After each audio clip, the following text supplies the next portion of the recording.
Hey, welcome back everybody. So today we're going to be talking about the intermolecular force of attraction known as London dispersion.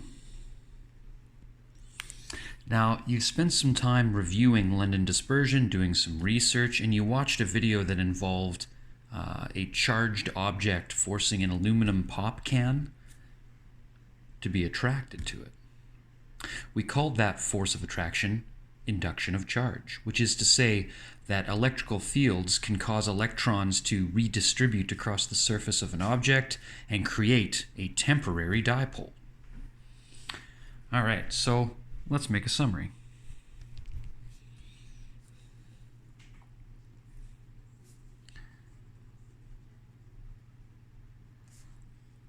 Whenever two particles, there you go, approach one another,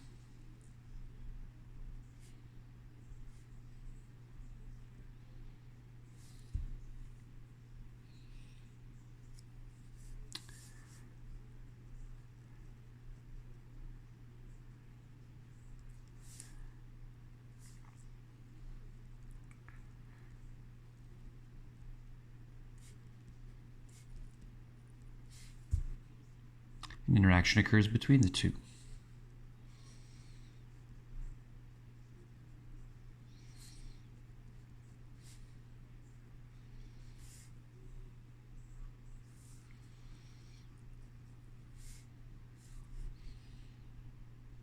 The electrons of one atom will repel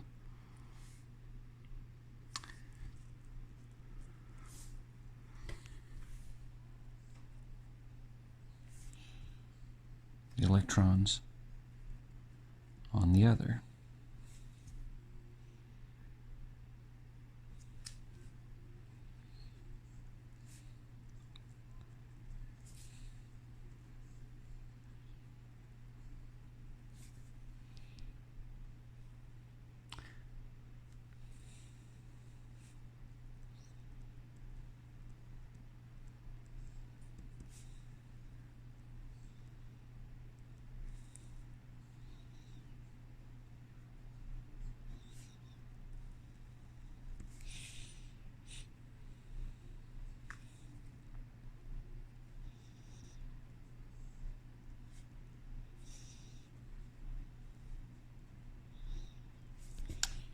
So the electrons of one atom will repel the electrons on the other, and this causes the electrons to redistribute and create a temporary dipole in response to the shift.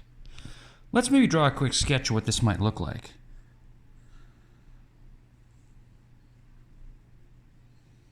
Here's our electron cloud around a positively charged nucleus. And here's another atom with another cloud of electrons across its positively charged nucleus. Now, as these two atoms approach one another, we're going to see a shift occur. This electron cloud is going to repel this electron cloud, pushing it to one side.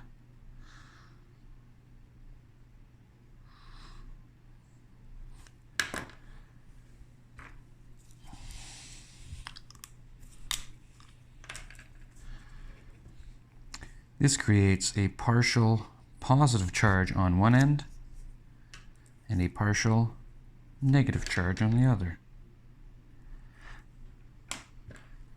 This net positive charge draws electron density from one side of our atom to the other. There you go, there's our positive charge. Here's our electron cloud. So as they get close enough to one another, you end up with these partial dipoles, and there is a force of attraction between the two.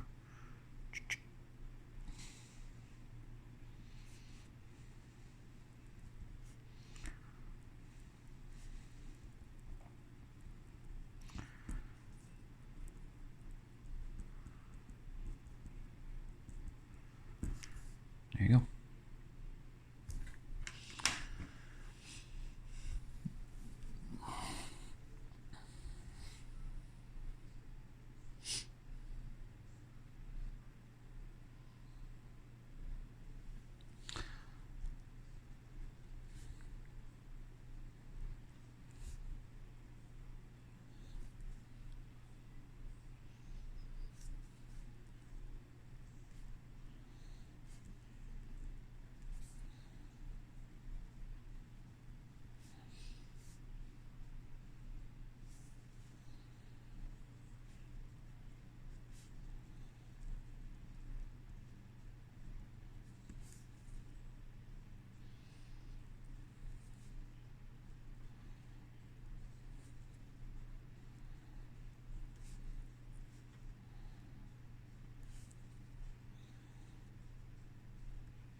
So large heavy atoms have more total electrons, and when they redistribute, a stronger dipole is formed, meaning more electrons and a stronger nucleus.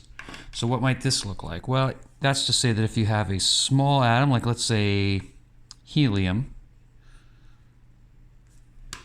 you're going to have a small positive dipole and a small negative dipole that will temporarily form when a charge is induced by another nearby atom.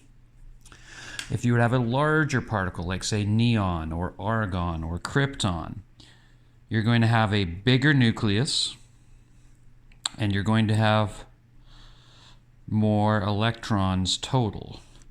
And the end result is you're going to have a larger positive dipole and a larger negative dipole. Bigger atom, bigger charges. Smaller atom, smaller charges. Finally,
okay, large branching molecules will have more surface area, more total shifts. It'll result in the sum of those charges yielding a stronger force of attraction.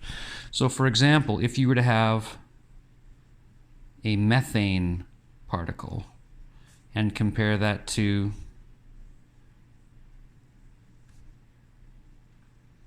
a hexane particle,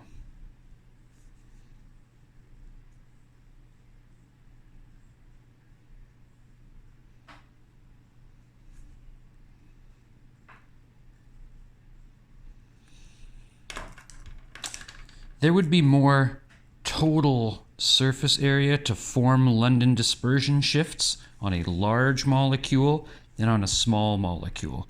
This is also true, there's the force there. This is also true for a branching molecule. So if you were to have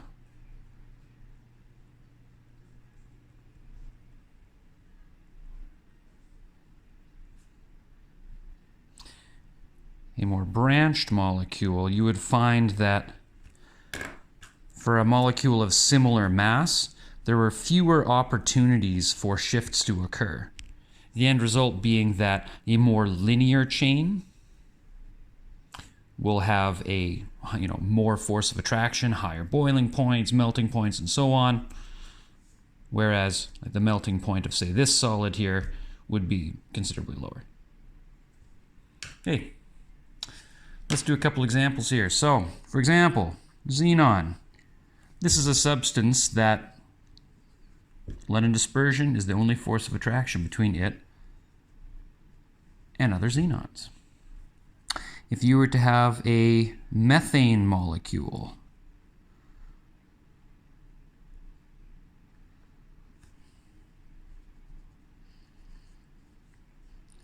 there would be no permanent dipoles. The only thing that attracts methane to other methane would be London dispersion. Finally, a molecule like, say, carbon dioxide. A molecule like carbon dioxide would be nonpolar, and as a result, London dispersion would be the only force of attraction that could create temporary dipoles when another nearby particle causes the induction of charge.